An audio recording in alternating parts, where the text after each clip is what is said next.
Hello दोस्तों, तो last episode में हमने देखा था कि जाओ यान और जूनर उस बंद स्पेस के अंदर पूरी तरह फंस चुके थे, जहां से बाहर निकलने का कोई आसान रास्ता नहीं बचा था। तब जाओ यान ने समझ लिया कि अगर यहां से जिंदा निकलना है तो उसे यहीं बैठकर प्यूरिफाइंग डेमोनिक लोटस फ्लेम को रिफाइन करना होगा। उसने साफ कहा कि अगर वो इस फ्लेम को लेकर बाहर गया तो काउंटलेस लालची एक्सपर्ट्स उसके पीछे पड़ जाएंगे, और अगर वो इसे लेकर गू क्लैन जाता है तो बिना वजह पूरे क्लैन को मुसीबत झेलनी पड़ेगी। इसलिए उसने फैसला किया कि सबसे सुरक्षित रास्ता यही है कि इसी सील्ड जगह पर इस फ्लेम को अपने काबू में किया जाए। दूसरी तरफ बाहर मौजूद लोग भी बेहद परेशान थे। जिया ने सबको बताया कि प्यूरिफाइंग डेमोनिक लोटस सेंट ने उस जगह को पूरी तरह सील कर दिया है, इसलिए वो उसकी लोकेशन तक महसूस नहीं कर पा रही। लेकिन उसके ड्रैगन सील से इतना तय था कि जाओ यान अभी जिंदा है। इसके बाद सीन वापस अंदर आता है, जहां जाओ यान ने फ्लेम को सप्रेस करना शुरू किया। फिर उसने बिना डरे सीधे उस प्यूरिफाइंग डेमोनिक लोटस फ्लेम को अपने हाथों से पकड़ लिया। अगले ही पल उसकी शर्ट जलकर राख हो गई, बॉडी पर क्रैक्स पड़ने लगे। लेकिन इतने दर्द के बाद भी जाओ यान पीछे नहीं हटा और उसने उसी फ्लेम को निगल लिया।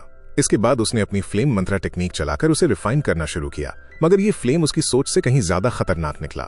जाओ यान धीरे धीरे वो बेहोश होने लगा। ये देखकर जुनर से रहा नहीं गया। वो तुरंत उसके पास पहुंची, उसका हाथ पकड़ा और अपनी golden emperor burning flame activate कर दी। उसने साफ कहा कि इस बार वो जाओ यान को अकेला नहीं छोड़ेगी, बल्कि उसके साथ मिलकर इस फ्लेम को रिफाइन करेगी। फिर दोनों ने एक साथ अपनी ताकत जोड़ दी, एक तरफ लाल एनर्जी, दूसरी तरफ सुनहरी एनर्जी। अब आगे तो नेक्स्ट एपिसोड 195 की शुरुआत होती है एंशिएंट शी क्लैन की लोकेशन से। वहां का नजारा देखकर हर किसी के होश उड़ जाते हैं। मास्टर याओ वांगी वहां पहुंचते ही शॉक में खड़े रह जाते हैं।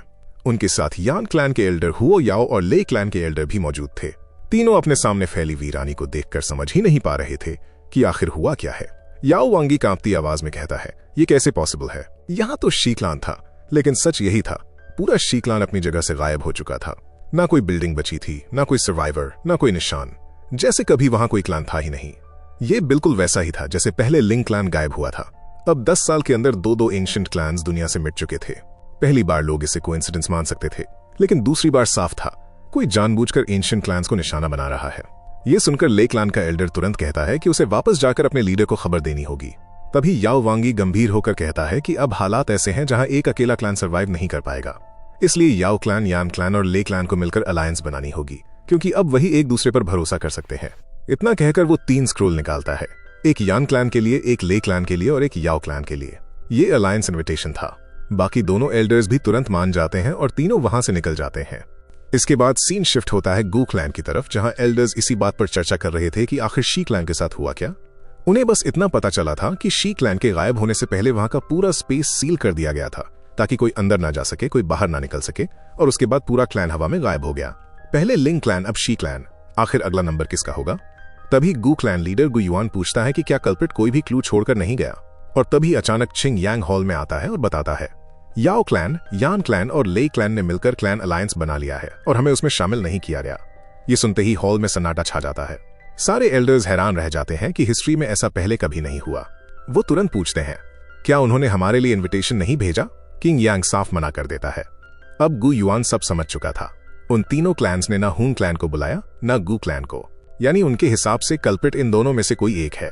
एक एल्डर गुस्से में कहता है, उन्होंने हमें हून क्लैन जैसा कैसे समझ लिया? हमने हमेशा ईमानदारी से काम किया है। दूसरा एल्डर भी भड़क उठता है, हमारी लिंग क्लैन या शी क्लैन से कोई दुश्मनी नहीं थी, फिर हम पर शक क्यों? लेकिन गु युआन अब भी शांत था। वो चिंग यांग से पूछता है कि क्या हून क्लैन की कोई मूवमेंट दिखी?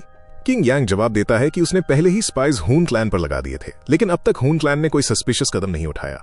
ये सुनकर गु युआन खड़ा होता है और कहता है, अब बिना सबूत एक दूसरे पर शक करने से सिर्फ तबाही होगी। फिलहाल गु क्लैन सिर्फ एक काम करेगा, अपने डिफेंस को पहले से भी ज्यादा मजबूत करेगा। यही मेरा ऑर्डर है। सारे एल्डर्स सिर झुकाकर हामी भरते हैं और मीटिंग खत्म हो जाती है। लेकिन पीछे खड़ा गु युआन अंदर ही अंदर गुस्से से जल रहा था और उसके होंठों पर सिर्फ एक नाम था, हून क्लैन। इसके बाद सीन शिफ्ट होकर दूसरी तरफ हॉल ऑफ सोल पर आ जाता है, जहां माहौल पहले से ही बेहद भारी था। हम देखते हैं कि हून मिशेंग अपने कुछ अधीन लोगों पर भड़क चुका था।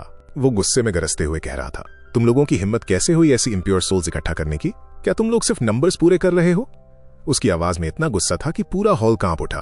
अगले ही पल वो अपनी टेरिफाइंग एनर्जी अनलीश कर देता है, जिससे वहां खड़े सारे लोग डर के मारे कांपने लगते हैं। फिर वो हवा में एक स्पेस टाइम क्रैक पोर्टल खोलते हुए चिल्लाता है, दफा हो जाओ यहां से। उसके आदमी तुरंत सिर झुकाकर कहते हैं, यस मास्टर, और बिना एक पल रुके वहां से भाग जाते हैं। असल में हून मिशेंग अपनी हाल की हार से अंदर ही अंदर जल रहा था और अपना सारा गुस्सा इन कमजोर लोगों पर निकाल रहा था। लेकिन तभी अचानक हॉल में एक और भारी प्रेजेंस महसूस होती है। वहां हून क्लैन का एक बड़ा एल्डर पहुंच चुका था हुन कियानमू जो कि 6 स्टार डो शेंग लेवल का कल्टिवेटर था। उसे देखते ही हुन मी शेंग पूछता है, हुन कियानमू तुम यहाँ क्या कर रहे हो? इस पर हुन कियानमू हल्की मुस्कान के साथ जवाब देता है, लगता है पैलेस चीफ को काफी गुस्सा आया हुआ है। कहीं ये गुस्सा इस वजह से तो नहीं कि तुम्हें एक बार फिर हार का सामना करना पड़ा? ये सुनते ही हुन मी शेंग का चेहरा और सख्त हो जाता है। वो बात बदलने की कोशिश करते हुए कहता है, आप जैसे बड़े एल्डर खुद यहाँ आए बता देते तो मैं पर्सनली आपका स्वागत करता। मैं सही तैयारी नहीं कर पाया। लेकिन हुन कियानमू समझ चुका था कि वो बात घुमा रहा है, इसलिए वो सीधा कहता है, तुम प्योरीफाइंग डेमोनिक लोटस फ्लेम हासिल करने में फेल हो गए। एक के बाद एक हार मिल रही है। तुम्हारी आंखों के सामने स्काई मैंशन अलायंस ताकतवर होता जा रहा है और तुम्हारी वजह से हुन क्लैन का ग्रैंड प्लान डिले हो रहा है। हॉल ऑफ सोल की हालत देखकर लगता है इसमें जंग लग चुका है। यह सुनकर हुन मी शेंग भी भड़क उठता है। वो कहता है, क्या मैंने क्लैन की एक्सपेक्टेशंस फेल कर दी हैं? तुम यहाँ आते ही शिकायत पर शिकायत किए जा रहे हो। हाँ, मैं कुछ समय सिक्लूजन में कल्टिवेशन कर रहा था और कुछ फेलियर्स भी हुए, लेकिन हर गलती मुझ पर नहीं थोपी जा सकती। इस पर हुन कियानमू शांत होकर कहता है, ठीक है, मैं यहाँ इल्जाम देने नहीं आया, मैं खबर देने आया हूँ। जिस डेजर्ट में प्यूरिफाइंग डेमोनिक लोटस फ्लेम का सील्ड स्पेस था, वहां हमें एनर्जी फ्लक्चुएशन महसूस हुई है। ये सुनते ही हुन मी शेंग की आंखें सिकुड़ जाती हैं। वो तुरंत कहता है, मतलब क्या जाओ यान अब भी जिंदा है? उसके चेहरे पर गुस्सा साफ दिख रहा था। तब हुन कियानमू गंभीर होकर कहता है, अभी कुछ पक्का नहीं कहा जा सकता, लेकिन अगर कोई उस सील्ड स्पेस के अंदर सर्वाइव करके बाहर आ गया तो इसका सिर्फ एक मतलब होगा। इस बात को पूरा करते हुए हुन मी शेंग खुद कहता है, मतलब उस आदमी ने प्यूरिफाइंग डेमोनिक लोटस फ्लेम हासिल कर लिया। हुन कियानमू सिर हिलाकर कहता है, हाँ, और अगर कोई इतना ताकतवर एक्सपर्ट उस फ्लेम के साथ हमारे खिलाफ खड़ा हो गया तो ये हमारे लिए अच्छा नहीं होगा। फिर वो आगे बढ़कर कहता है, इसीलिए क्लैन ने तुम्हारे लिए कुछ भेजा है। इतना कहकर वो अपने माथे के भीतर से एक ईविल फ्लेम जैसी एनर्जी बाहर निकालता है। उसे देखते ही हुन मी शेंग भी चौंक जाता है, ये तो, लेकिन वो अपनी बात पूरी नहीं कर पाता। तभी हुन कियानमू ठंडी आवाज में कहता है, इससे पहले कि जाओ यान वापस आए, स्काई मैंशन अलायंस को जड़ से खत्म कर दो। और अगले ही पल वो उस ईविल फ्लेम एनर्जी को सीधे हुन मी शेंग की बॉडी के अंदर डाल देता है। तुरंत हुन मी शेंग की बॉडी से भयानक ऑरा निकलने लगती है। उसकी ताकत कई गुना बढ़ चुकी थी। वो डरावनी मुस्कान के साथ कहता है, फिक्र मत करो, अब स्काई मैंशन अलायंस नहीं बचेगा। इसके बाद सीन शिफ्ट होकर दूसरी तरफ फॉलिंग स्टार पवेलियन पर आ जाता है, जहां हम मास्टर याओ लाओ और मास्टर फेंग जियन को साथ खड़े देखते हैं। माहौल गंभीर था क्योंकि पिछले 1 साल से स्काई मैंशन अलायंस और हॉल ऑफ सोल के बीच लगातार जंग चल रही थी। मास्टर फेंग जियन रिपोर्ट देते हुए कह रहा था, पिछले 1 साल की लड़ाई की वजह से हमारे सोल्जर्स की कॉम्बैट पावर काफी तेजी से बढ़ी है। अब हमारे लोग पहले से कहीं ज्यादा मजबूत हो चुके हैं। याओ लाओ उसकी बातें ध्यान से सुन ही रहे थे कि तभी अचानक पीछे की तरफ एक भयानक एनर्जी ब्लास्ट महसूस होती है। दोनों तुरंत मुड़कर देखते हैं कि एक केव के अंदर से निकली टेरिफाइंग ऑरा सीधा आसमान तक जा रही थी। लेकिन ये किसी दुश्मन की एनर्जी नहीं थी, ये एनर्जी थी लिटिल फेरी डॉक्टर की। इसका साफ मतलब था कि पॉइजन गर्ल ने भी ब्रेक थ्रू कर लिया है। हम देखते हैं कि वो अब ऑफिशियली डू शेंग लेवल में एंटर कर चुकी थी। उसके पीछे डू शेंग रिंग चमक रही थी और उसकी पूरी प्रेजेंस बेहद पावरफुल लग रही थी। ये देखकर मास्टर फेंग जियन खुश होकर कहता है, अब हमारे अलायंस के पास एक और डू शेंग एक्सपर्ट आ गया। इस पर याओ लाओ हल्की मुस्कान के साथ जवाब देते हैं, हाँ, इस एनर्जी फ्लक्चुएशन को महसूस करके साफ समझ आ रहा है कि डीमन सेंट ब्लड एसेंस की मदद से उसने अपना लेवल ब्रेक कर लिया है। दोनों आगे बढ़ते हुए अंदर जाने लगते हैं, लेकिन तभी याओ लाओ अचानक रुककर पूछते हैं, प्यूरिफाइंग डेमोनिक लोटस फ्लेम के सील स्पेस से कोई हलचल महसूस हुई? इस पर फेंग जियान नाम सिर हिलाता है, लेकिन साथ ही कहता है, आप चिंता मत कीजिए, कुछ दिन पहले जिया के मैसेंजर से मेरी बात हुई थी। उसने बताया कि ड्रैगन सील अभी भी स्टेबल है। उसका कहना था कि हमें फिक्र नहीं करनी चाहिए। ये सुनकर याओ लाओ भले बाहर से शांत थे, लेकिन अंदर से बेहद परेशान थे। फिर भी वो कहते हैं, अगर ड्रैगन सील टूटा नहीं तो इसका मतलब जाओ यान अभी भी जिंदा है और ठीक होगा। लेकिन तभी अचानक हवा का रुख बदल जाता है। पूरे पवेलियन के ऊपर अजीब एनर्जी फ्लक्चुएशन महसूस होती है। याओ लाओ ऊपर देखते हैं और अगले ही पल आसमान पर काली ईविल एनर्जी फैलने लगती है। देखते ही देखते पूरे फॉलिंग स्टार पवेलियन के आसपास अंधेरा छा जाता है। ये देखकर सारे एल्डर्स तुरंत बाहर आ जाते हैं। सब शॉक में आसमान की तरफ देख रहे थे। कोई कहता है, ये हॉल ऑफ सोल का काम लग रहा है। उसी समय याओ लाओ, फेंग जियान, एल्डर लिन और बाकी मास्टर्स भी बाहर पहुंच जाते हैं। तभी आसमान में ब्लैक एनर्जी से बड़े बड़े अक्षर बनते हैं। ये सीधा हॉल ऑफ सोल की तरफ से वॉर डिक्लेरेशन था। उस संदेश में लिखा था, 3 दिन बाद हॉल ऑफ सोल और स्काई मैंशन अलायंस के बीच फॉलन माउंटेन पीक पर अंतिम युद्ध होगा, जो किसी एक की मौत के साथ खत्म होगा। यानी ये सीधी लाइफ एंड डेथ बैटल थी। ये पढ़कर मास्टर फेंग जियान हैरान होकर कहता है, हॉल ऑफ सोल ने अचानक इतनी जल्दी फाइनल वॉर अनाउंस क्यों कर दी? इस पर याओ लाओ गंभीर होकर जवाब देते हैं, हॉल ऑफ सोल हमेशा अनप्रेडिक्टेबल रहा है, लेकिन इस बार उन्होंने सच में बहुत जल्दबाजी दिखाई है। तभी एल्डर लिन बोलता है, कहीं ऐसा तो नहीं कि उन्हें हून क्लैन का सपोर्ट मिल गया हो? यह सुनकर वहीं मौजूद मास्टर हुओ यान, जो अब 2 स्टार डू शेंग लेवल तक पहुंच चुका था, आगे बढ़कर कहता है, हाँ, ये बात अजीब है, अभी तक जंग का कोई टर्निंग पॉइंट भी नहीं आया, कोई नहीं जानता कौन जीतेगा, फिर भी वो लोग इतनी जल्दी फाइनल वॉर चाहते हैं। फिर फेरी किंग अपनी राय देते हुए कहती है, यह भी हो सकता है कि वो हमें ट्रैप करना चाहते हों। जब हम अपनी पूरी सेना लेकर फॉलन पीक जाएं, तब वो पीछे से स्काई मैंशन अलायंस हेडक्वार्टर्स पर हमला कर दें। सबकी बातें सुनकर याओ लाओ शांत लेकिन सख्त आवाज में कहते हैं, जो भी हो, इस युद्ध को टाला नहीं जा सकता। फिर वो फेंग जियान की तरफ मुड़कर ऑर्डर देते हैं, अगले 2 दिन में हमारे सारे सोल्जर्स को इकट्ठा करो, जासूसों को हर दिशा में भेजो और पता लगवाओ कि हॉल ऑफ सोल क्या चाल चल रहा है। साथ ही प्यूरिफाइंग डेमोनिक लोटस फ्लेम वाले डेजर्ट पर भी नजर रखो। फिर उनकी आंखों में उम्मीद चमकती है और वो कहते हैं, जब तक जाओ यान वापस नहीं आता तब तक स्काई मैंशन अलायंस को हर हाल में टिके रहना होगा। इसके बाद सीन शिफ्ट होकर दूसरी तरफ डेमोनिक फ्लेम स्पेस पर आ जाता है, जहां माहौल पहले से बिल्कुल बदल चुका था। हम देखते हैं कि प्यूरिफाइंग डेमोनिक लोटस फ्लेम के बीचों बीच एक बड़ा एनर्जी कोकून बना हुआ था, जिसके अंदर जाओ यान और जुनीर मौजूद थे। दोनों के बीच वहां क्या क्या हुआ वो हमें दोंगुहा में तो नहीं दिखाया, लेकिन इसके कुछ सीन्स मनहुआ में जरूर दिखाए जाते हैं। आगे आप खुद ही समझदार हो तो आप लोग समझ ही गए होंगे।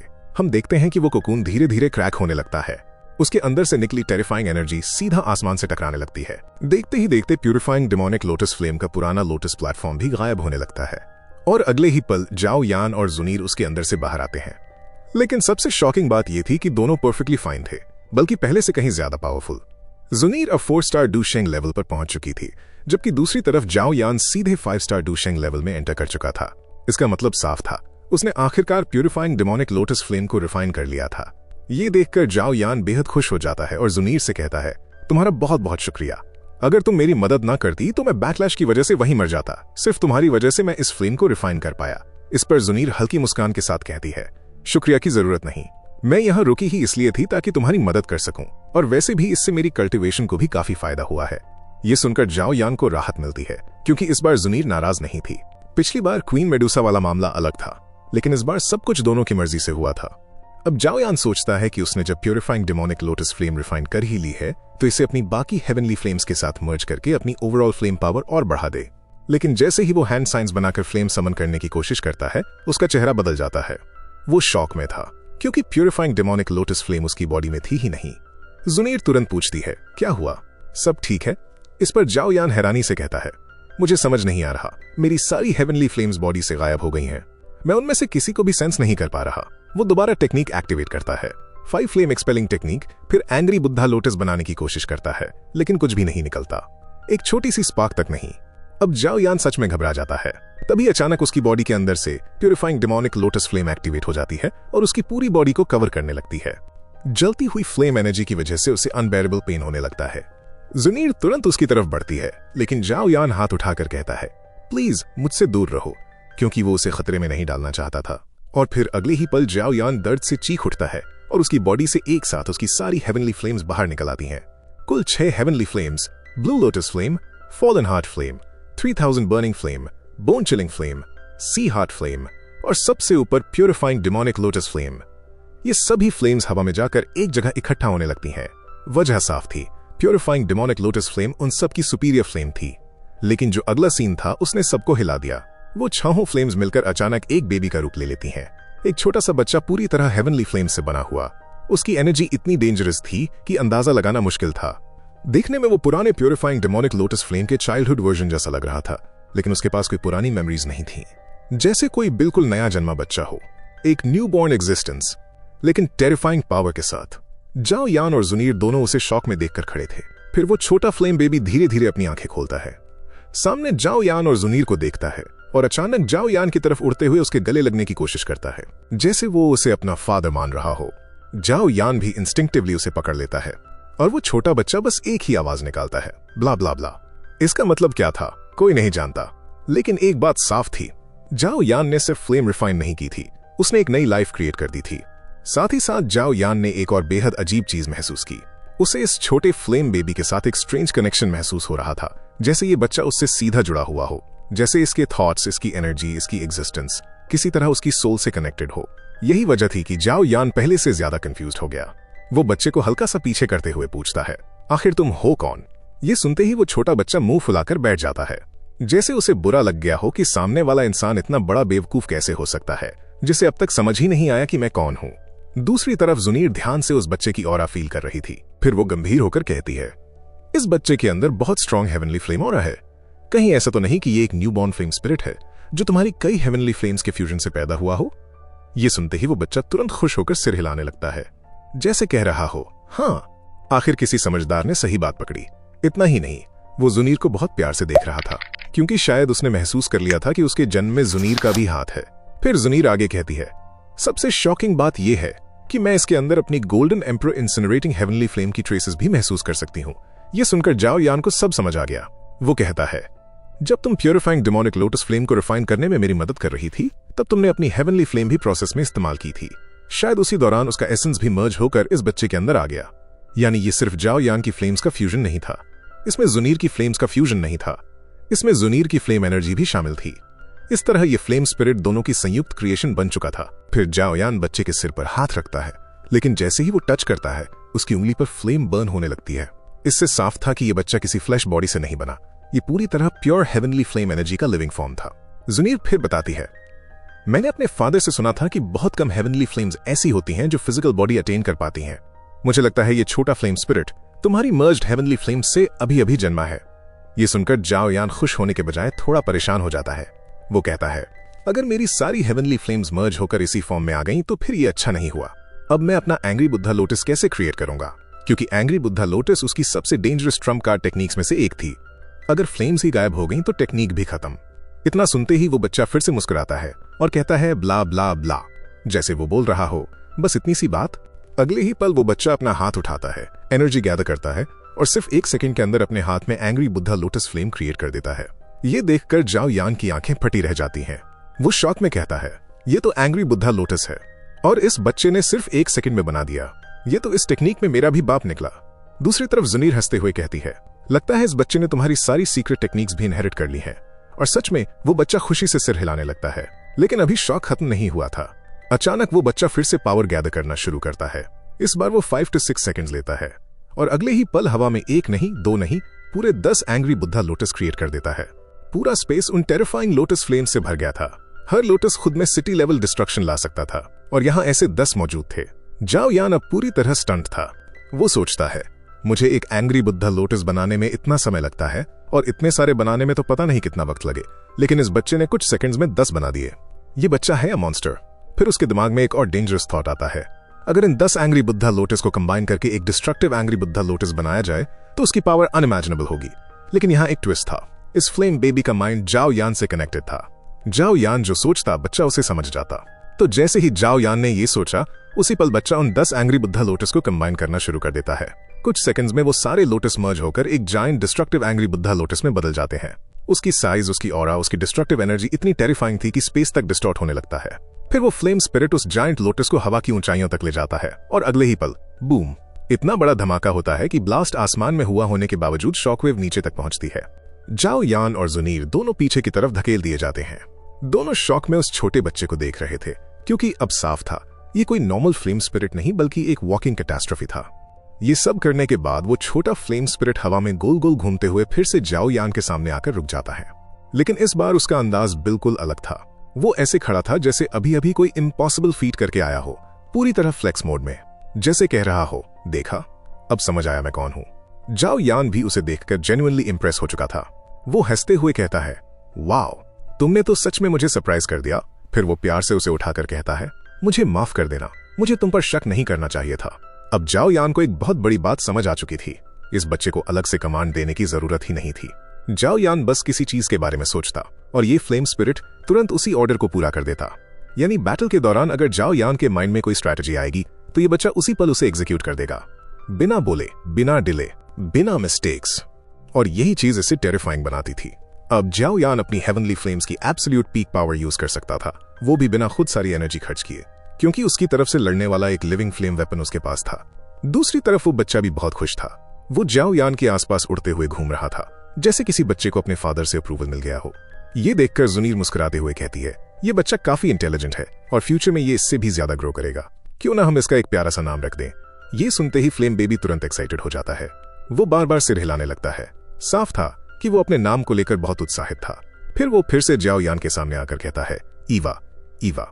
जाओ यान थोड़ा सोचकर कहता है, ये हर वक्त ईवा ईवा ही करता रहता है, क्यों ना हम इसे अब से लिटिल ई बुलाएं। बस ये सुनते ही बच्चे का चेहरा उतर जाता है। वो मुंह लटकाकर दूसरी तरफ घूम जाता है, जैसे अंदर ही अंदर सोच रहा हो ये क्या लॉजिक हुआ। लेकिन अब नाम रख दिया गया था और जाओ यान ऑफिशियली उसे अडॉप्ट कर चुका था, इसलिए जाओ यान उसके सिर पर प्यार से हाथ फेरते हुए कहता है, चलो लिटिल ई, अब हमें यहां से निकलना है। ये सुनते ही लिटिल ई एक लंबी सांस लेकर थोड़ा अनॉयड फेस बनाकर सीधे वापस जाओ यान की बॉडी के अंदर चला जाता है। दूसरी तरफ जुनीर ये सब देखकर हंस पड़ती है और कहती है, तुमने तो अब बच्चों को भी बुली करना शुरू कर दिया है। इस पर जाओ यान भी मुस्कुराने लगता है। फिर वो थोड़ा सीरियस होकर कहता है, इस रिफाइनिंग प्रोसेस और कल्टीवेशन में काफी समय गुजर गया है, अब हमें वापस जाना चाहिए। हमारी फैमिली और हमारे दोस्त हमारे लिए बहुत परेशान हो रहे होंगे। ये सुनकर जुनीर भी सिर हिलाती है और कहती है, हाँ, गू क्लैन में तो अभी तक हड़कंप मच चुका होगा और वापस जाकर मुझे अपने फादर को यह भी एक्सप्लेन करना पड़ेगा कि मैं यहाँ क्यों रुकी थी। ये सुनकर जाओ यान हल्का मुस्कुराता है, क्योंकि वो समझ रहा था कि असली मुश्किल अब बाहर शुरू होगी। फिर वो अपना हाथ उठाता है और सिर्फ एक इशारे से हवा में एक बड़ा स्पेस टाइम क्रैक पोर्टल खोल देता है। ये देखकर साफ था कि अब उसकी ताकत पहले जैसी नहीं रही, वो पूरी तरह नेक्स्ट लेवल पर पहुंच चुका था। फिर वो जुनीर की तरफ हाथ बढ़ाकर कहता है, चलो अब घर चलते हैं। और अगले ही पल जाओ यान और जुनीर दोनों उस पोर्टल के अंदर कदम रखते हैं और डिमोनिक फ्लेम स्पेस को पीछे छोड़ते हुए वहां से रवाना हो जाते हैं, जिसके साथ एपिसोड 195 यहीं एंड होता है।